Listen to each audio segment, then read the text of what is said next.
Hello, Team USC parents. This is Dr. Neufeld. I just want to give you a brief review of what's going to be happening this week. We're finishing our unit on the history of the world, a brief history, and the Roman Empire. So that means social studies spiral notebooks are due this coming week.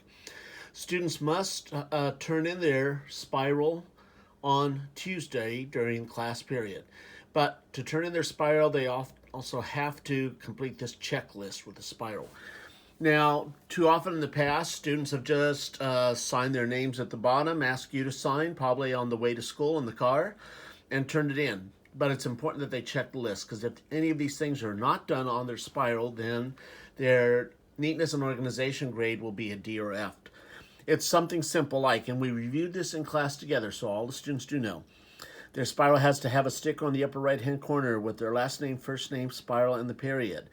They were to use a ruler to mark the lines in their spiral notebook. Every single assignment, title, and number must be completed. Remember, I'm going to be looking at 150 spiral notebooks with 118 assignments each. I'm going to be looking at approximately 3,000 assignments next week.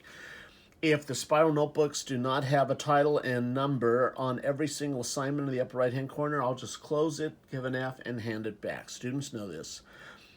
The table of contents must be at the beginning of the spiral. It must be graded, which includes points for neatness and organization in that box and grand total in that box.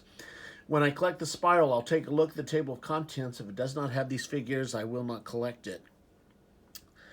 Also, for an A, all the geography has to be colored in. For a higher grade, Cornell notes, they must use a ruler. Now this year, this is the first time we're using Google Classroom for all of our Cornell notes. So this applies more when it's on paper. But all the other assignments, for example, our international time zones, all must use a ruler and make it nice and neat and clean if they want an A on the spiral notebook.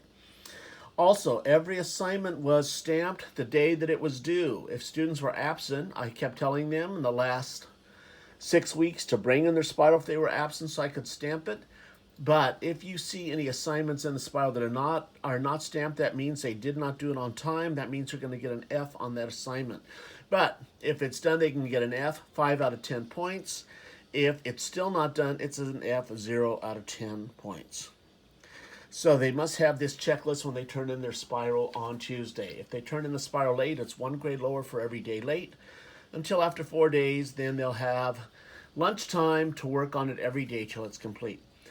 Now, this is the checklist for the table of contents. Here's the table of contents that your child should have around page 1 of their spiral. These are the 18 assignment numbers, page numbers of each assignment. These are the titles of all the assignments. P means on paper, C means Chromebook, C and P means there's part on paper and part on the Chromebook.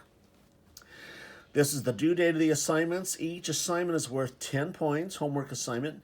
They are to grade each assignment between 0 and 10 points. So the yellow box is with their grade number that they can put in. If they think they deserve an A, they can put 9 or 10 points. A B is 8, etc.